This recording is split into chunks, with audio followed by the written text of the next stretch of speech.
Welcome, where we unearth the unsettling secrets that linger just beneath the surface of ordinary lives and forgotten places. The house stood at the end of Darling Street in Millbridge, Connecticut, a town as old as the country itself, wrapped in mist and whispered suspicion. It was an imposing Victorian mansion built in 1887 by a man named Horace Wentworth, a man whose name was as well known as the Iron Gate that barred the property from prying eyes. I first set foot in that house on the damp morning of October 10th, 1973. Drawn by an inheritance I did not expect, and a question I was too cautious to ask. But I should have been wary from the very beginning. The wraparound porch creaked beneath my boots, and the scent of rain-soaked oak and decaying ivy clung to the air, as if the house itself exhaled a sigh of both welcome and warning.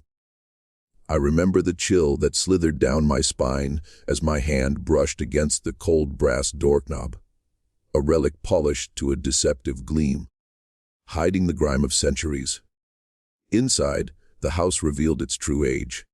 The polished wood floorboards whispered underfoot. Shadows pooled in the corners like forgotten memories, and the faint odor of worn leather and burnt candle wax drifted from the parlors.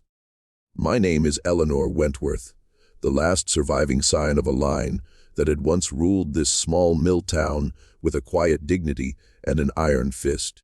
But what no one knew at the time was that our family's legacy was carved not just in fine wood and stone, but in locked basements and silence. The truth, as it turned out, was far worse than anyone imagined. The day I arrived, my cousin Harold met me at the foot of the grand staircase. Harold had the pale complexion of someone who never quite felt at home under the scrutiny of daylight, and his eyes, sharp and dark, seemed to flicker with a secret he was desperate to keep.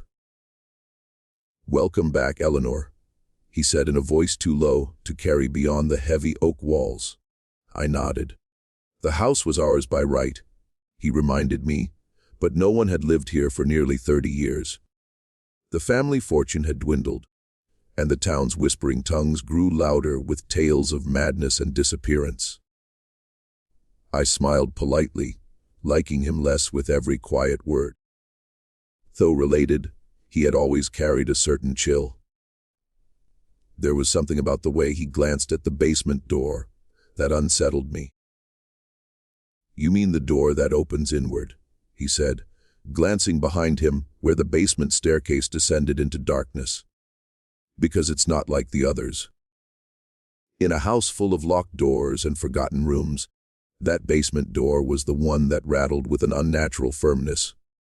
Normally, doors in homes built in the Victorian age opened outward to maximize room. This one opened inward, which was more typical of old institutional buildings or prisons.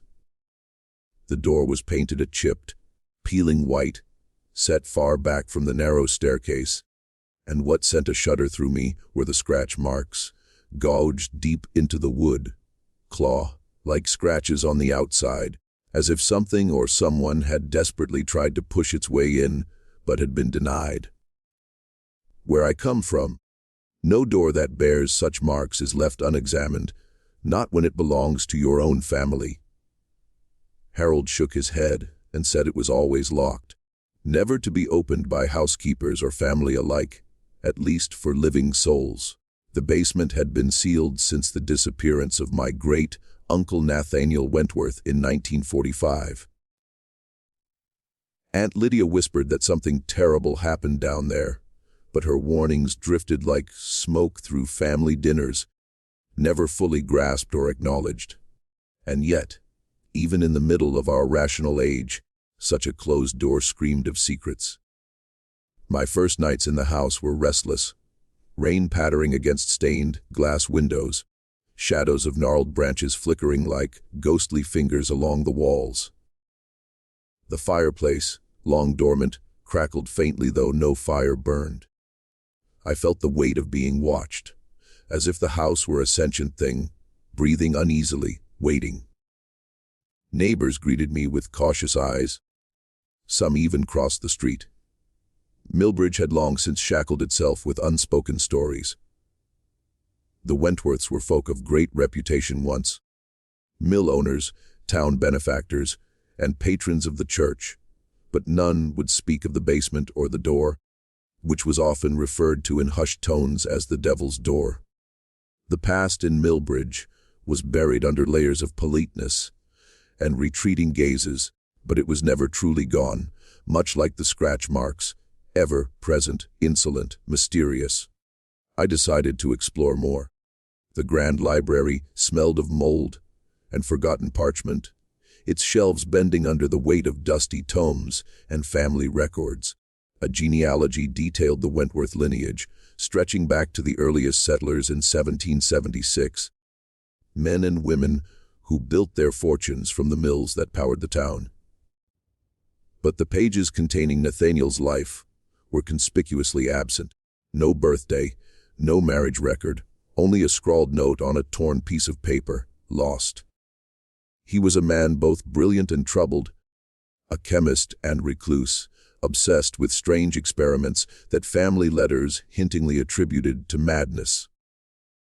There was also mention of a sealed basement door, which Nathaniel had ordered locked and barred, the only thing in the modern house he truly feared. What he feared, however, was never spelled out. On the second floor, the bedrooms were cloaked in dust and faded wallpaper that peeled like dead skin. In what had been Nathaniel's room, I found a journal wedged beneath loose floorboards, its cover cracked and fragile. Inside, in an elegant but erratic scrawl, Nathaniel documented starvation, shadows, whispers from below, and a door that no one else could open but him.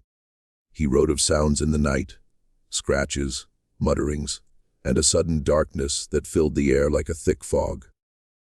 The deeper I read, the more the walls seemed to close in around me, as if the house wanted to swallow the secrets, whole, before they ever saw the light.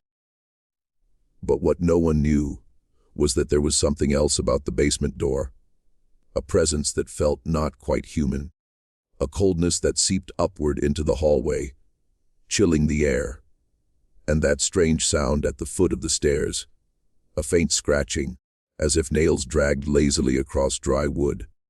I stood before the door once more, running my fingers over those deep gauges in the paint. They were fresh, or at least fresh enough to disturb decades of dust and neglect. No one else was in the house, and yet the house was whispering names into the dark. "Eleanor, you should not be here." The scratches moved, or my mind did. I thought I saw faint indentations, where fingers might have pressed desperately against the wood. But only for a second before the light shifted, and I was left with shadows and silence. The town records yielded little else, beyond somber newspaper clippings, about a funeral for Nathaniel, drowned at the mill pond, his body never recovered. Rumors swirled: madness, foul play, disappearance. There was a wreath of black roses sent anonymously to the family that same day, and a note reading only, "The door remembers." The house was full of things unsaid, locked drawers in the study, curtains that shifted though there was no breeze, and portraits with eyes that seemed to retreat when observed too closely. I felt that I was being watched, not just by family ghosts, but by a living presence hiding behind that door that opened inward. The deeper I delved, the more I understood that the basement was a cage, and the door was the only thing keeping something or someone trapped inside. But what no one dared to say was what had been locked away. On the third night, as the October wind howled and pressed against the house like a living beast, the scratching grew louder. Not outside the door this time, but from within the walls, a rhythmic tapping, like fingernails drumming in slow desperation. I called out, but only silence answered back. Then Harold appeared at the top of the stairs, pale and trembling, saying, "You should not be here, Eleanor. The scratches are not warnings, they are calls." He told me of an old family curse, that our bloodline was touched by something born of darkness, a secret pact made by our great-grandfather Horace in his fervent youth. The basement door was an anchor, a prison for a shadow that would consume us all if opened. But when I mentioned the scratches, Harold's face twisted in fear and guilt. "It's been happening since you arrived," he said. "It wanted you to see. It wants you to remember." And that was when I realized the door was not just a door, and the basement not just a storage space beneath centuries of dust and sin. There was a presence there that defied explanation. As I stood trembling in the dim light, I noticed something else. Scrawled in faint red across the upper frame of the door, words barely visible unless you stood very close. "Door opens inward only to keep what lies beneath contained." A cold draft burst through the hallway, swallowing the word, "contained," and with it a whisper that seemed to crawl into my very mind. "Do not open." But the scratches had grown deeper, fresher still, as if whatever was trapped on that side of the door had been clawing since before I was born, waiting for someone knave enough to return. And that is when I heard it, soft but unmistakable, a low, urgent scratching on the inside of the door. Something wanted out. The house creaked in response, as if acknowledging that its secret was no longer safe. No one in Millbridge ever spoke of that basement door again, until now, and I knew that leaving it closed would not protect us any longer. This has been the Ghastly Journal. Until next time, remember that some doors are meant to stay closed. Welcome back to the Ghastly Journal, where we unearth the dark recesses of history that time tries desperately to bury. As the weight of the basement door pressed itself into my thoughts, I found myself drawn deeper, not just into the house, but into the stories told in whispers and shadows around Millbridge, where that door opened inward, a threshold not just of wood and iron, but of memories that clawed back from oblivion. I began to speak with those who still remembered, those who lived in the perimeter of the Wentworth estate, and whose lives had somehow intertwined with the house's unsettling enigma. The first was Mrs. Agnes Wilcox, a sprightly woman of 84 with thick spectacles that magnified her wary eyes. Her family had lived just a few houses down Darling Street since well before Nathaniel's disappearance. She told me that as a child in the late 1920s, she had been drawn one autumn evening toward the house by something she couldn't explain, something in the air that tasted like rust and old bones. She recalled hearing muffled sobbing from the basement through the floorboards above, a melancholy sound that twisted into desperate scratching, desperate to break free. That night she swore she saw a shadow press against the window pane near the basement stairs, a misshapen figure that recoiled when spotted. But when she told her parents, they silenced her sharply and warned her to forget the house and its sounds. The townsfolk of Millbridge seemed to carry that same anxious silence. Mr. Edmund Crowley, the town historian and librarian, was more forthcoming. His thin frame bent over maps and records dating back centuries. His breath a steady murmur in the small, dust-laden room, he explained that the Wentworth family wealth had always rested on the mills. Yes, but also on strange scientific ventures undertaken by Nathaniel in the 1930s and 40s, ventures that he claimed sought to bridge the divide between this world and the next. With a solemn voice, he paraphrased a letter from Nathaniel to his father describing experiments with chemical mixtures and hypnotic suggestions meant to summon or perhaps imprison a force beneath the house. Those documents, Crowley said, vanished practically overnight after Nathaniel's disappearance, rumored to have been destroyed by family request or perhaps fear. But what lingered was the basement door, unbreached, isolated, and covered in scratch marks that no one dared investigate until now. The deeper I pressed, the heavier the house seemed to grow around me. One afternoon, I located Harold in the dimness of the family study, his figure silhouetted against the filtering autumn light. He was reticent to speak at first, his voice taut with old guilt, but finally he disclosed a secret much younger Wentworths had been sworn to keep.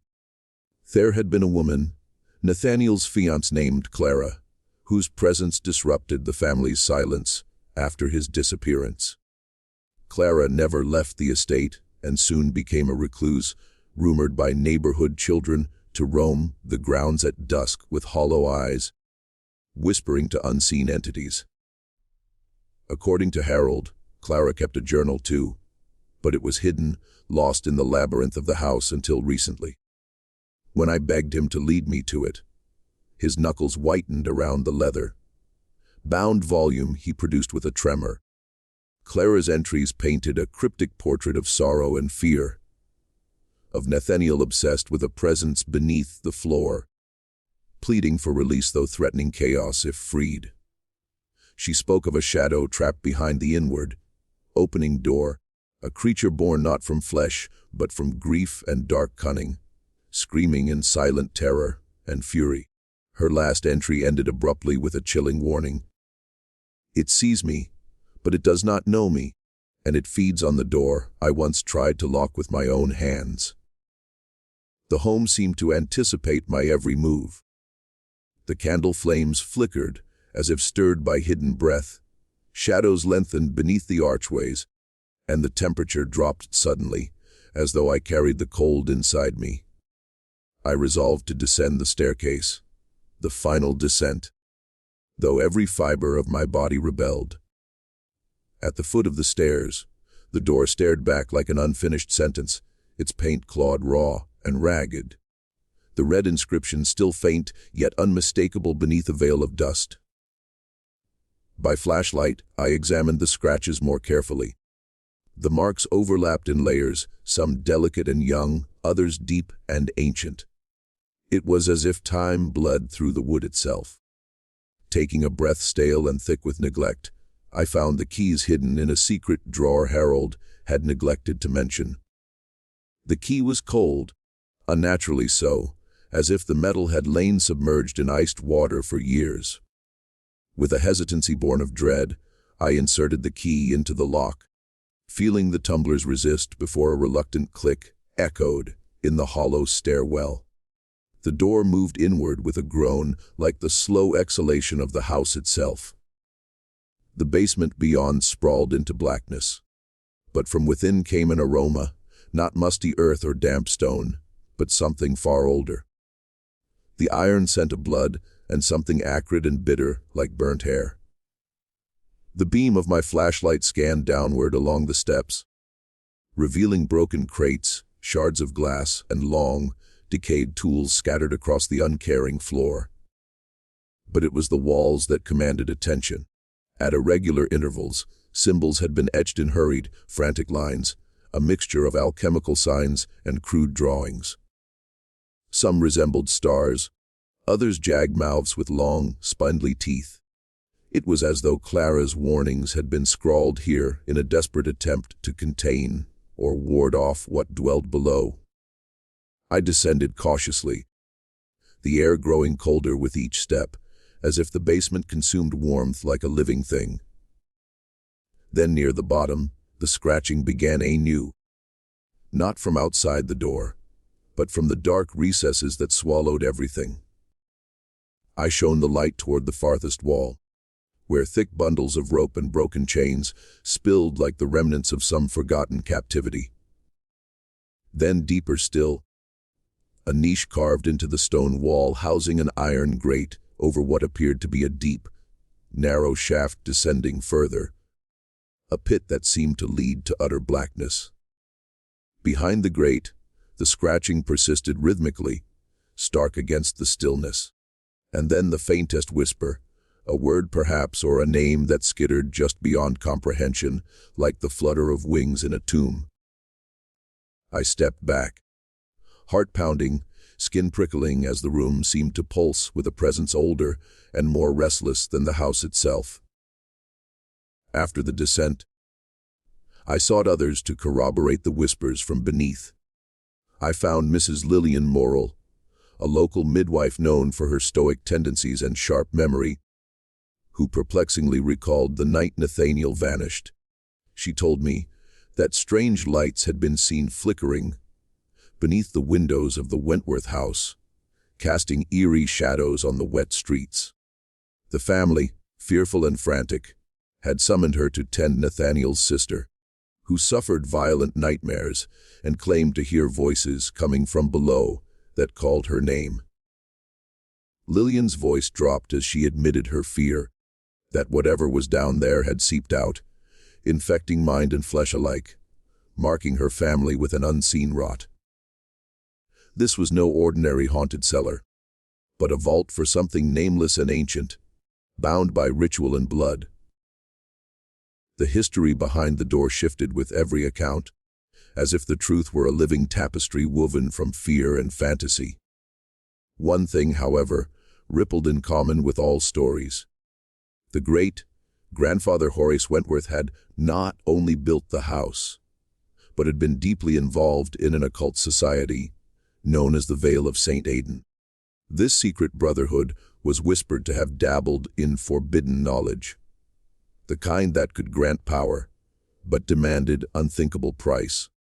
Their insignia, a twisted knot enclosed by a pentacle, was discovered faintly engraved beneath the paint of the basement doorframe. Years later, when the records were finally unsealed, a forgotten ledger surfaced in a dusty corner of the town archives. Under the heading Horace Wentworth's initiation, it described a pact sealed in blood, a promise to imprison a darkness conjured by reckless ambition. This darkness was said to feed on doubt and despair, and Horace's death was tied to the same forces he could only barely control. The family's silence was their protection and their curse. This is where the story takes its darkest turn. Nathaniel's experiments in chemical poisons were not merely scientific. They were a form of containment, a blend of alchemy and arcane effort to bind what lurked beneath. According to Clara's last letter, the basement door opened inward, not out of architectural quirk, but as a prison seal, designed by Horace himself, strengthened by rituals inscribed in every layer of paint and scratch. If opened outward, the darkness, the presence, could flood into the house and beyond. It was not a door to keep people out, but to keep something in. What happened next defies any rational explanation. During my descent, a sudden gust of frigid wind extinguished my flashlight, plunging me into abysmal blackness. Panic surged, but then a faint phosphorescence emerged, an unnatural glow from the depths of the shaft covered by the iron grate. I felt the hairs on my neck rise as the scratching intensified, now urgent and desperate, echoing from the abyss like 1,000 nails raking stone. And then a voice, low, guttural, yet pitiful, whispered simply, "Alina." I froze, caught between terror and fascination, when Harold's voice echoed in my mind. "It wants you to remember. It wants you to open." I scrambled up the stairs, the oppressive cold crawling after me, shadows seeming to reach in slow, sinuous fingers. It was impossible to ignore that this was no mere haunting. It was a reckoning awaiting its catalyst. I turned the key once again in the lock, hoping to close the secret, but the door swung inward with little resistance, revealing fresh claw marks. As if the boundary between our world and whatever dwelled below had been fractured, bleeding through the veil of supposition into icy reality. The diary and testimonies had tethered fragments of truth, yet the basement was no longer just history. It was a living threat, yearning, watching, and awakening. No one in the town ever spoke of it again until now. But before I could grasp the full horror, a letter arrived, unsigned, brittle as autumn leaves, mailed from a distant town where Nathaniel had traveled months before his disappearance. The letter contained only a single phrase, typed and underlined. "The door was never meant to keep the past in. It keeps the future out." And in that moment, with the chilling wind whistling through the cracked window panes, I realized this was not merely about a shadow trapped beneath wood and stone. This was a gate, a fissure in time and memory, a wound festering within the house and within our very bloodline. The basement door opening inward was less a warning now than a summons, its scratch marks a beckoning from someplace beyond understanding. This has been the Ghastly Journal. Until next time, remember that some doors are meant to stay closed.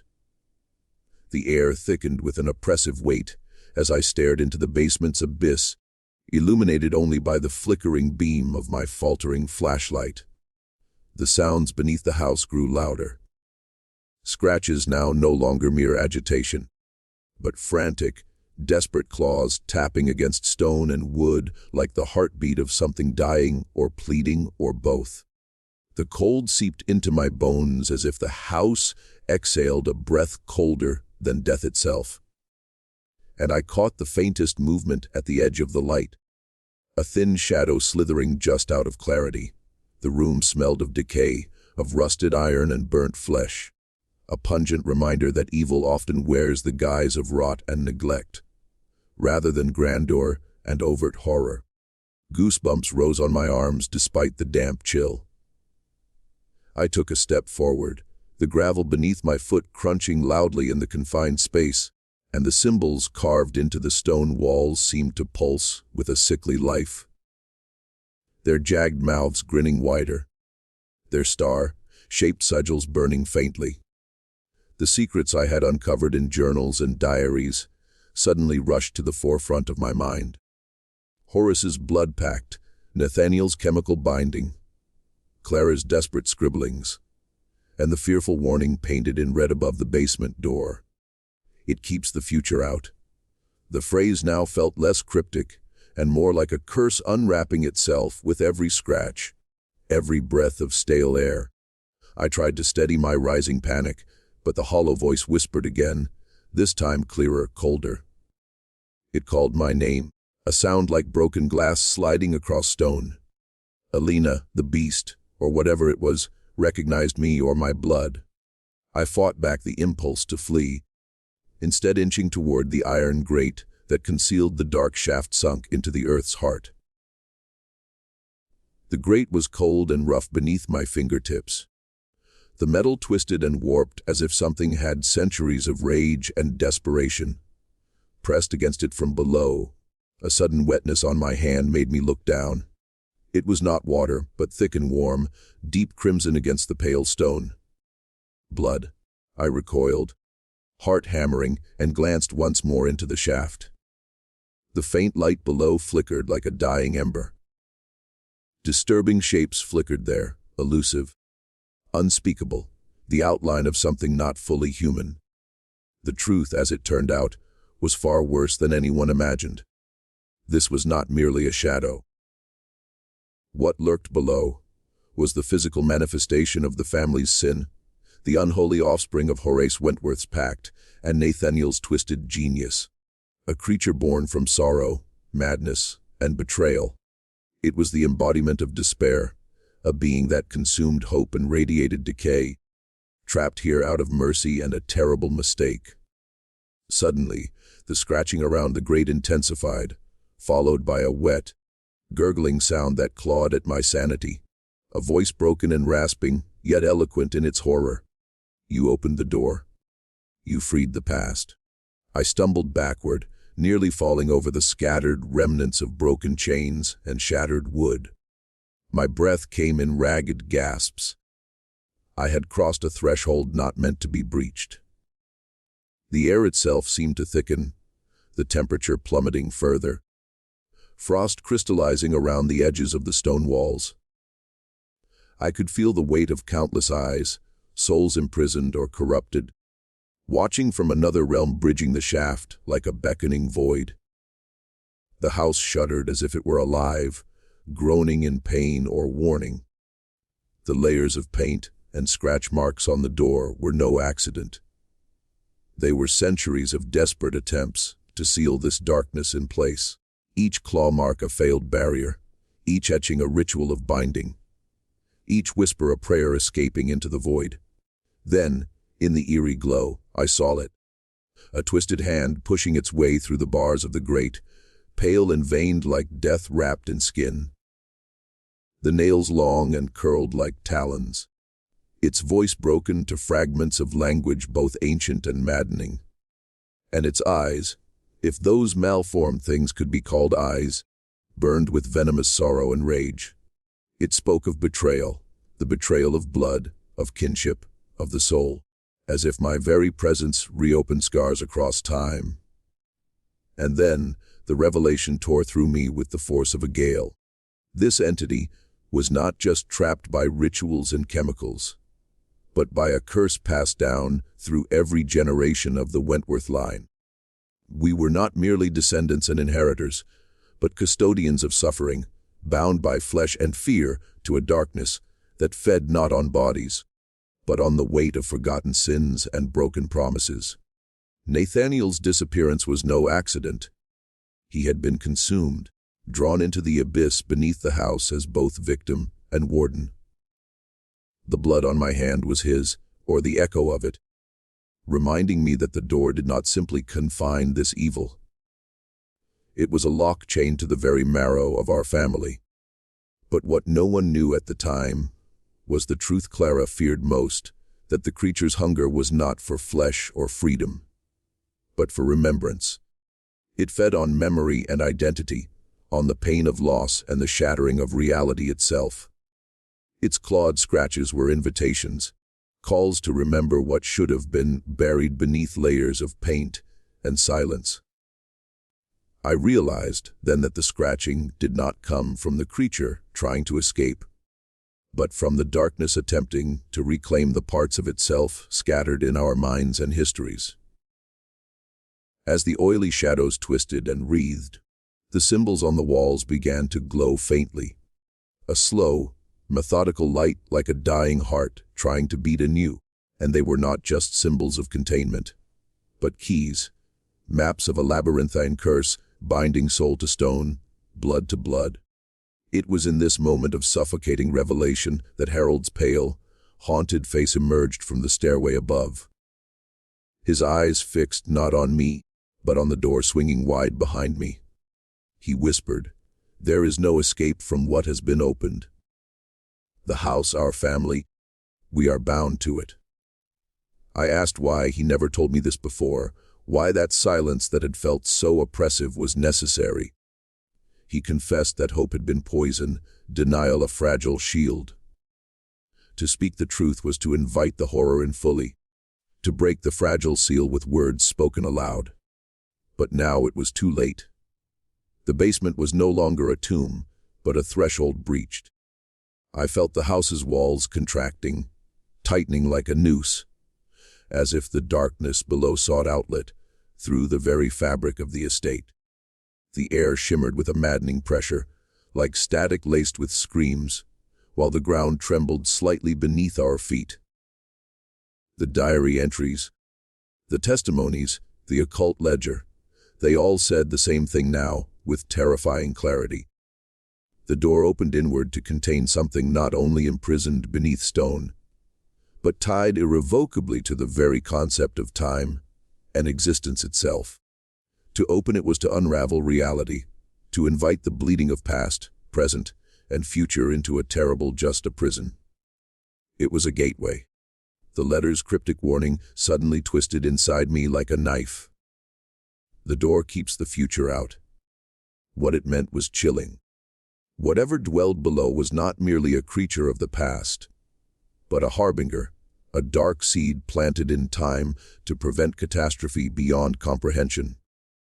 And with the door ajar, the seal weakened, the darkness ready to crawl through fractured moments, to unmake the fabric of our world. Every instinct screamed at me to run, to slam the door shut, to deny what I had glimpsed. Yet fascination pinned me down.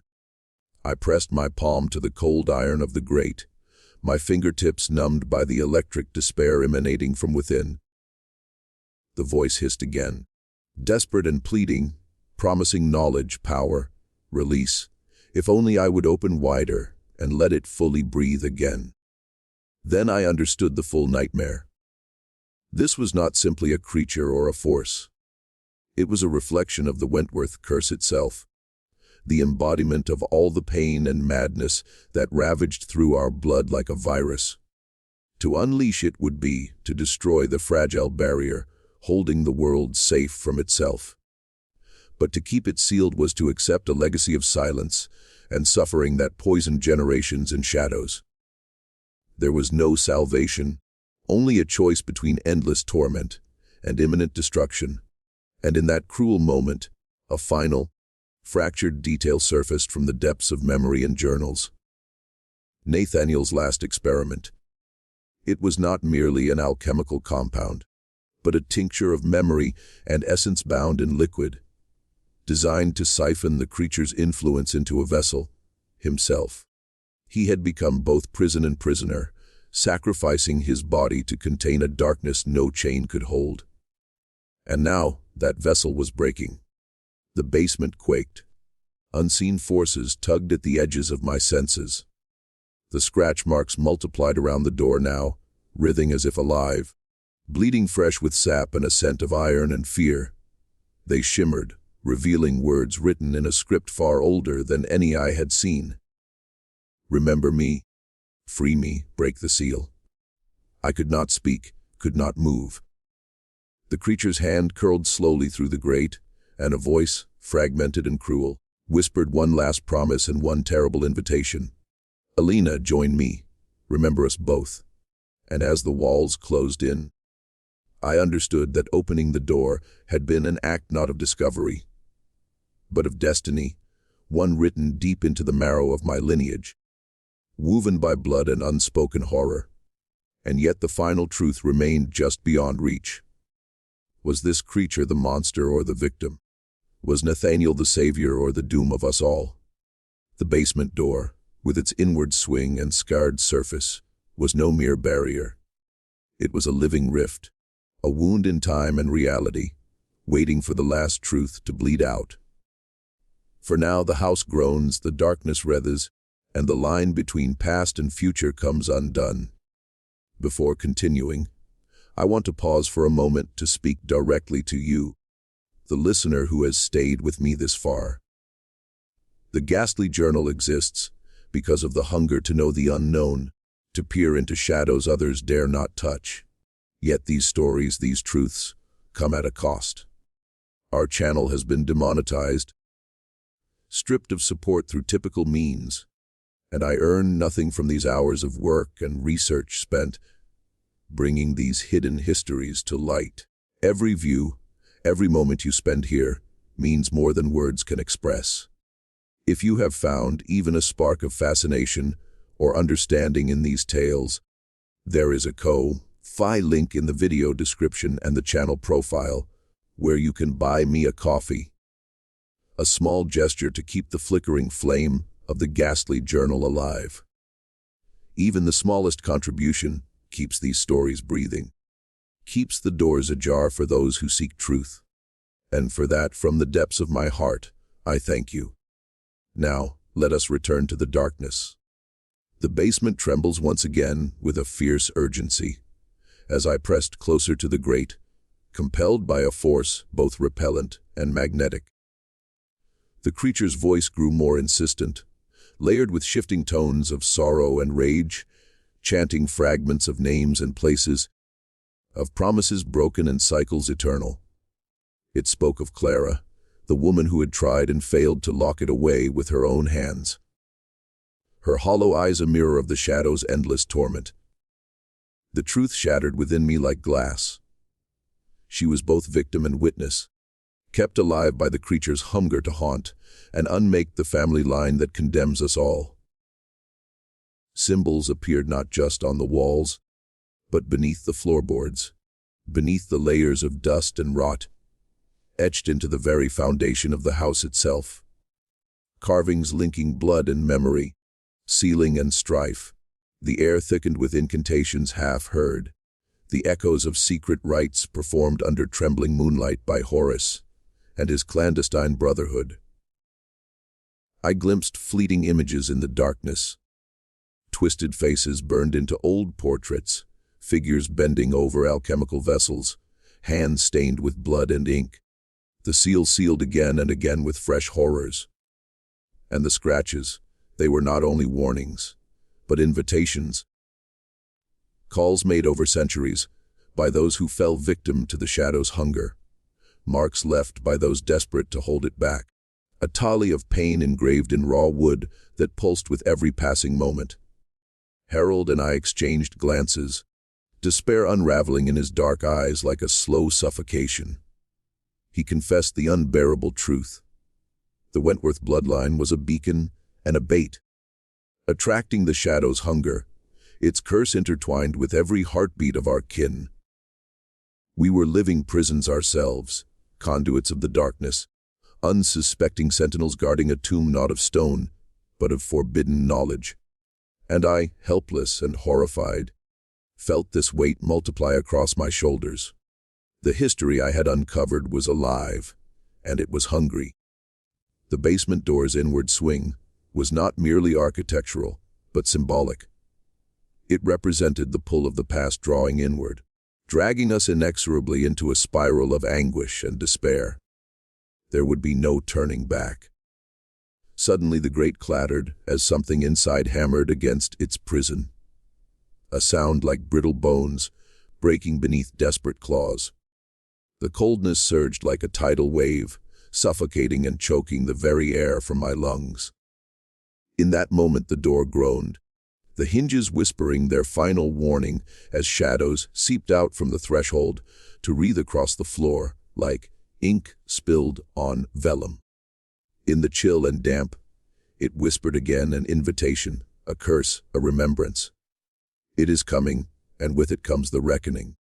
The house holds its breath, the darkness waits, and the basement door remains ajar, the threshold between worlds torn wide in an act neither of malice nor mercy, but of inevitable fate.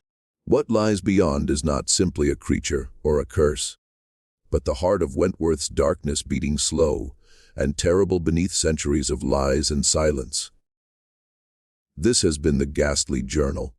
Until next time, remember that some doors are meant to stay closed. The air lingered heavy and cold, the kind of chill that seeps into the marrow and lingers, long after the skin no longer perceives it. I stood at the yawning threshold of that ghastly basement, the door hanging open like a wound in the fabric of the house. Wounds such as those never truly heal, no matter how carefully stitched or hidden beneath layers of paint and dust. Beyond lay the darkness that had twisted through generations, a shadow birthed from desperation, blood, and terrible promise, clawing at the fragile border between memory and oblivion. The sensation of something ancient and hungry waiting just beyond the visible chilled the very breath in my lungs. An unspoken verdict passed down through centuries of silence and dread. It was in that oppressive stillness, the sort of silence that thrums and hums with secrets, that the final truths began to unspool, dragging me inexorably into the reckoning written deep into the bones of the Wentworth legacy. While the creature behind the iron grate, beneath the basement writhed in maddened hunger, its snarled hand reaching, unrelenting through rusted bars, I realized the abyss beckoning was no simple pit of darkness. It was a vault of anguish tied to the very lifeblood of my family, an echo of every forgotten sin and every unspoken fear my ancestors had tried to smother beneath polite manners and locked doors. Every mark on the door, every symbol burned into the stone and wood, was a chapter of a terrible story about pain and sacrifice. My great-grandfather Horace and Nathaniel were more than men. They were both keepers and prisoners of a dreadful covenant, an unholy chain forged not from iron, but from despair, from the reckless barter of souls with forces unseen and best left forgotten. Horace Wentworth's involvement with the Vale of St. Aidan was no mere historical footnote. It was the cornerstone on which all our suffering stood. The secret society's rituals were designed not to open gateways to power, but to barricade them shut, to wedge barricades between the natural world and an ever-pressing darkness. That breast of shadow pulsed beneath the foundation like a sinister heart, beating slow and dreadful. When Nathaniel's experiments spilled into the occult and chemical, mixing forbidden alchemy with the science he so fervently pursued, he became a vessel by design, though never by choice, a willing host for the imprisonment of that dark force. The blood on my hand was more than a stain from a forgotten sacrifice. It was a reminder of the cost exacted for every heartbeat we unwittingly carried, a price inscribed on the flesh of every descendant. Yet the creature's hunger was not for flesh or escape. It sought remembrance, an acknowledgement of its existence, and of the unspeakable burden tethered to the Wentworth name. The scratches clawed not just at the wood, but at the veil of denial our family had cast over these horrors. They were not warnings, but invitations, summons to remember, to open the fragile tomb of madness left unsealed. Even after the door had been forced ajar, the house remained quiet, but the silence held a weight that pressed like a tombstone upon my chest. The basement no longer a place below the house, but a crucible in which the past and future collided in dread marriage. It was as if time itself measured its pulse within those walls, measuring how long we could resist the darkness, spilling ever so slightly through the fissures of the veil. Harold, his face drawn and pale as parchment, no longer masked the desperation I once mistook for indifference. He whispered that our arrival, my return, was less a coincidence and more an awakening, a fulfillment of some long, buried curse anchored by blood and memory. The shadow that haunted the dark beneath Darling Street was bound to me, as inexorably as I was bound to it. That weight was carried by every scar etched into the basement door and by every faltering heartbeat of the house. For a moment, perched on the precipice between the known and the unfathomable, I felt the dreadful truth settle into my bones like cold iron. The creature was neither holy monster nor victim. It was the embodiment of human pain transmuted through unnatural means, the shattered fragment of a man who had tried to imprison his own demons, now a restless wraith of anguish. Yet with that realization came a dawning horror. It was no longer bound as it once was. My actions, though hesitant and fearful, had fractured the ancient seals that wove the house's protection. The basement door no longer intimidated through its mere presence. It groaned, a warning hinting at dissolution. The night deepened, and with it the boundaries blurred. From the shadows beneath the house emerged no outright terrors, but whispers, sighs, the slightest shifts in the oppressive air. Shapes that twisted just beyond my flashlight's reach seemed to watch, waiting, packed full of grief and ancient hunger. The scratches crawled like living veins over the door now, breathing dread into the wood, as if the house itself awaited a reckoning written long before my birth. Hope was a fragile, brittle thing in that place, like the brittle pages of Clara's last journal crumbling in my hands. Her final entries, desperate and trembling, spoke of a curse that would outlast the living and darken the minds of those yet to come. She wrote that some doors cannot be closed once opened, because they do not merely bar passage, but invite eternity into your soul. I lingered in the basement's gloom, unwilling to accept the horrors I had unearthed, but unable to turn away. It dawned on me that silence had been our family's greatest enemy, that forgetting was the very darkness that gnawed at us from below.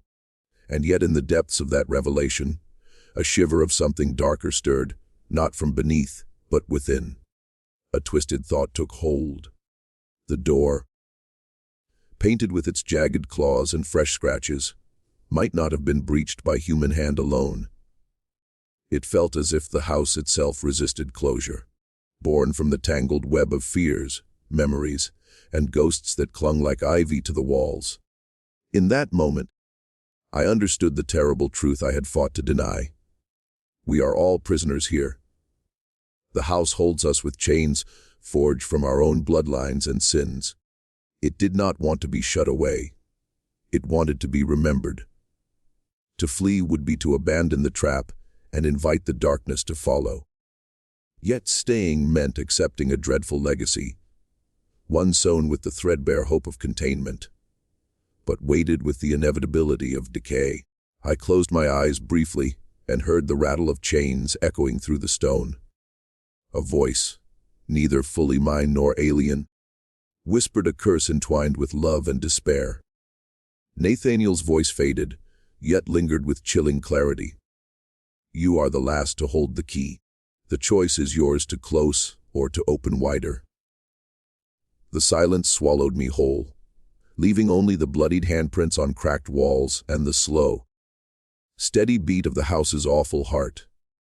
As dawn's first light bled through cracked windows, casting pale resolutions across the peeling wallpaper, I stood once more at the foot of the staircase.